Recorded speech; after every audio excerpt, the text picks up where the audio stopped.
수도권과 관련된 소식은 모두 여기. YTN 라디오 수도권 투데이.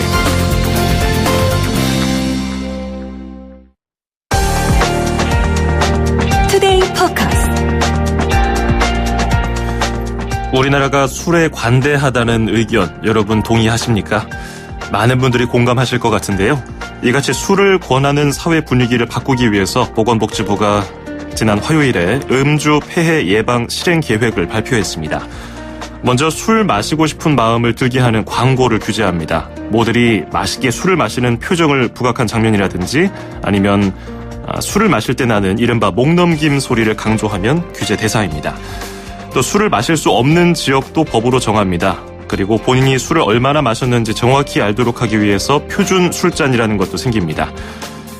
우리의 음주 문화에 대해서 여러분 어떻게 생각하십니까? 짧은 문자 50원, 긴 건 100원이 드는 샵 0945, 우물정 0945번으로 문자 메시지 보내주시고요. 그리고 예스 애플리케이션도 열려 있습니다. 엊그제 발표된 보건복지부 내용은 음주조장 환경 개선협의체에서 논의된 내용을 바탕으로 마련됐습니다. 이번에 개선협의체 위원장을 맡은 김광기 인제대 보건대학원 교수와 함께 이야기 나눠보겠습니다. 김 교수님 안녕하세요. 네, 안녕하세요. 예, 올해 2월에 음주조장 환경 개선협의체가 구성이 됐고요. 엊그제 보건복지부가 여기서 나온 내용을 바탕으로 발표를 했는데요. 음주조장 환경 개선협의체가 발족된 배경은 뭐였습니까? 그동안 이제 국가가 음주 폐해 예방을 위해서 뭘 해야 되는지 구체적인 실행 계획이 없었어요. 2006년도에 한번 우리가 파랑새 플랜이라고 하는 걸 만들어서 한 적이 있는데, 예.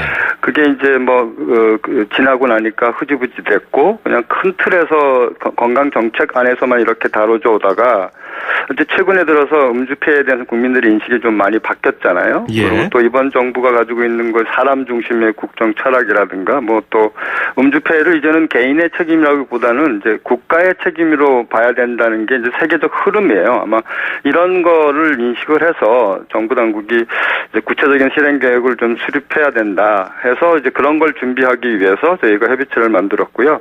그래서 거기서 만든 게 2020년까지 계획입니다. 이제 예. 얼마 안 남았는데 그 이후에 또 종합적인 걸 또 만들 거라고 기대는 하고 있습니다. 그렇군요. 술은 많은 분들이 아시는 바와 같이 세계보건기구 WHO가 정한 1급 발암물질인데요. 그런데 술을 즐기는 많은 분들이 이 사실을 아세요. 근데 술 마실 땐 또 까맣게 잊어버리죠. 해로우면 마시지 않아야 하는데 마시게 되는 이런 아이러니한 상황에 대해서 전문가가 보시기에는 어떻습니까? 근데 제가 생각하기에는 이게 발암물질이라는 거를 정확하게 아시는 분이 그렇게 많지가 않은 것 같아요. 이게 식도암, 인두암, 후두암, 간암, 결장, 유방암 이런 7개의 암의 원인이라는 게 밝혀져 있는데도 불구하고 이거를 잘 이렇게 우리가 정보를 줬지만 국민들이 잘 인식하지 못하는 게 사실인데요. 예. 제가 볼 땐 여러 가지 복합적인 게 작동을 했겠죠. 근데 아마도 교육을 효과적으로 못한 점도 있을 거예요. 그런 또 더 중요한 거는 우리 사회가 음주의 장점만을 미화해서 권장하잖아요. 예. 그러니까 몸에 나쁘다는 얘기는 그런 정보는 귀에 잘 안 들어오는 거죠. 그리고 이런 정서를 이렇게 좀 몸에 좋다 미화하는 것만 계속 이렇게 조장하는 집단들이 있을 거고요. 그러니까 이게 국민들한테 잘 전달이 되지 않지 않나 이렇게 생각을 합니다. 예.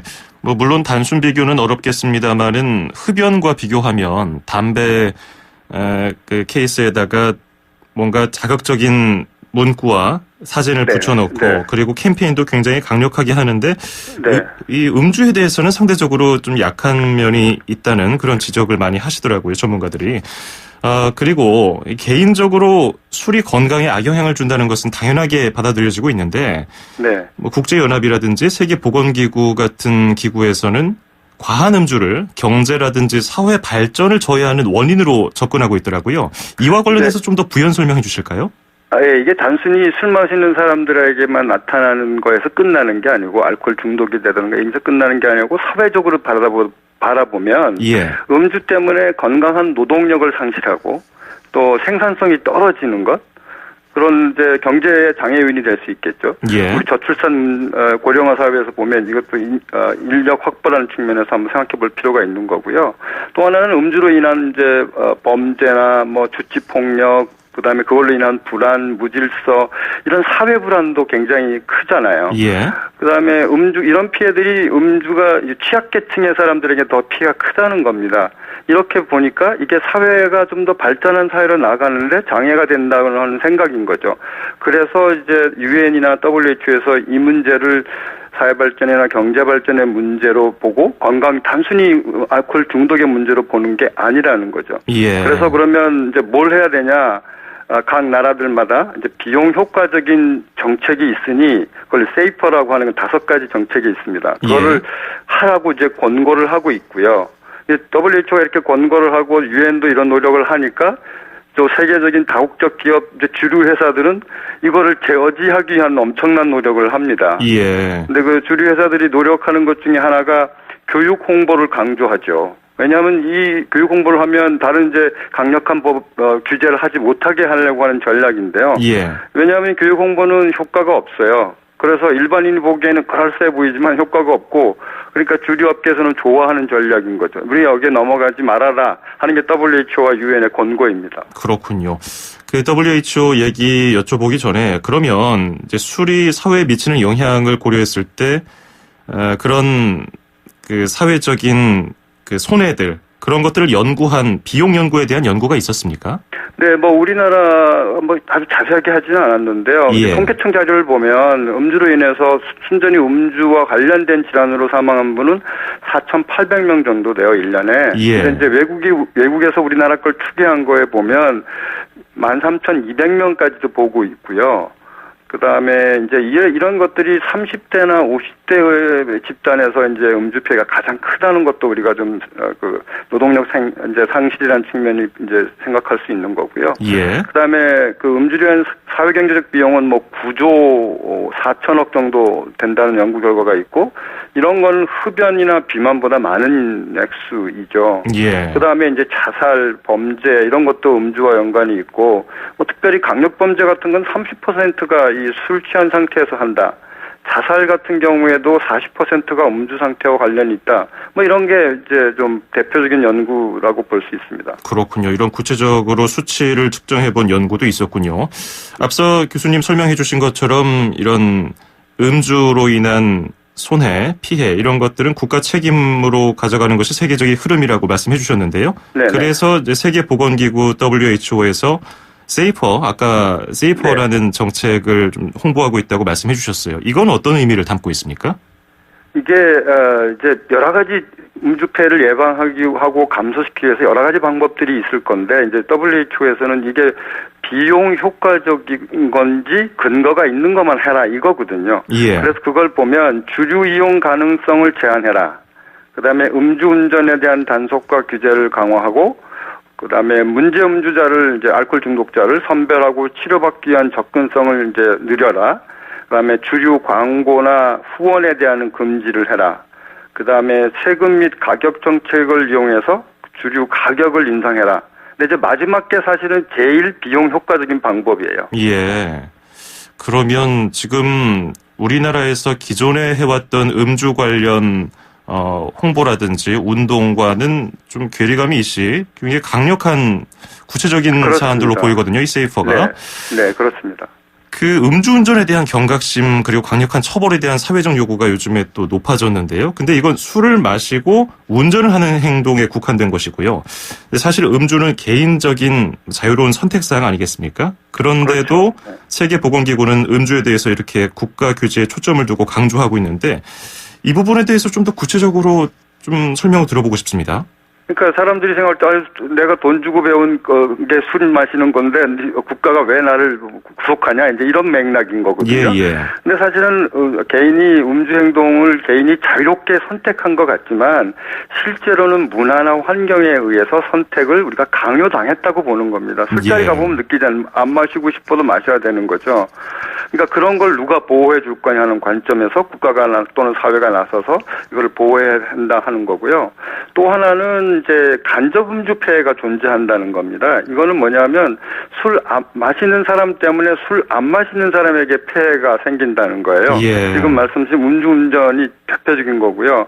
그다음에 공공장소에서 음주 소란 범죄, 그다음에 성폭력, 태아성 알코올 증후군, 그다음에 그다음에 우리가 건강보험료 자꾸 오르는데 건강보험 재정 손실 뭐 이런 것들이 이제 대표적인 거죠. 그러니까 음주자에 의해서 생긴 그 폐해를 비음주자가 이제 나눠서 경험하게 되는 그런 것을 이제 있기 때문에 그런 거를 누가 보호해 줄까? 국가가 나서야 된다. 그러니까 이게 그렇게 놓고 보면 개인의 자유와 공공의 선 이 두 개가 부딪힐 때 어떤 걸 우선해야 되느냐? 공공의 선이 우선이다. 그런 맥락에서 이제 국가가 이런 계획을 만들고 이제 실행을 하라 하는 것이 이제 세계적 흐름인 거죠. 그렇군요. 생각해 보니까 지금 같이 듣고 계신 청취자분들도 끄덕끄덕 하셨을 것 같아요.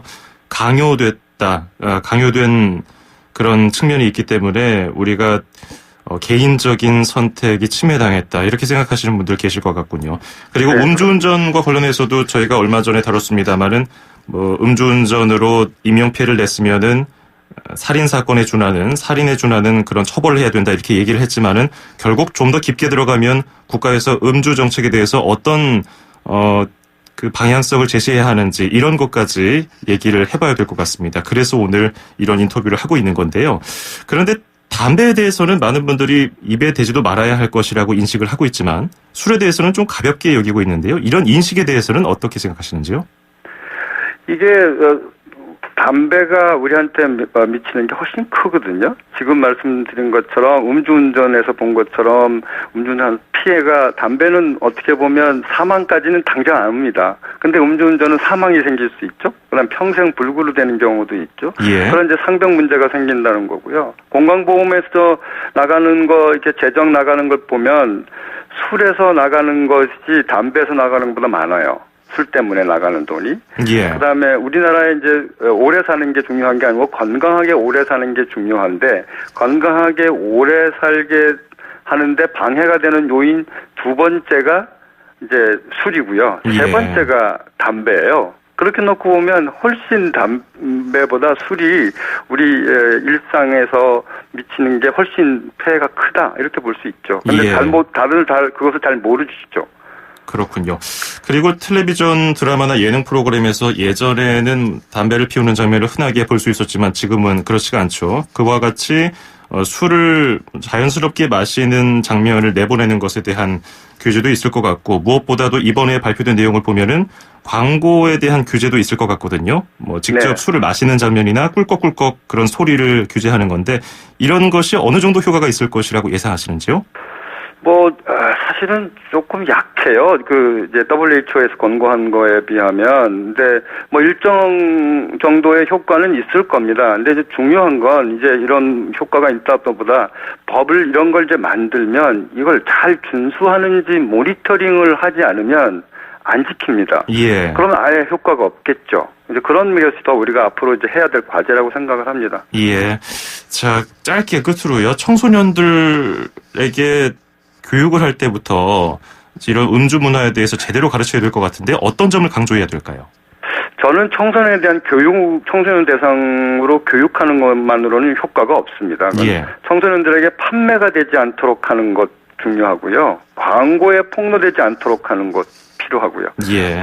부모 대상 청소년 예방 교육을 해야만 된다. 그런 걸 할 때 청소년 이제 교육이 이제 효과가 생기게 되지. 그렇군요. 그냥 청소년들에게 교육만 해서는 효과는 없습니다. 알겠습니다. 어른들도 술 조절 제대로 못해서 온갖 사고를 저지르는 상황에서 청소년들만 나무라기에는 좀 민망할 때가 있더라고요. 이번 정부 그렇죠. 대책을 네. 계기로 음주에 대해서 다시 한번 생각해보는 좀 그런 기회가 됐으면 좋겠습니다. 오늘 잘 들었습니다. 고맙습니다. 네, 고맙습니다. 네, 지금까지 음주 조장 환경 개선 협의체 위원장인 김광기 인제대 보건대학원 교수였습니다.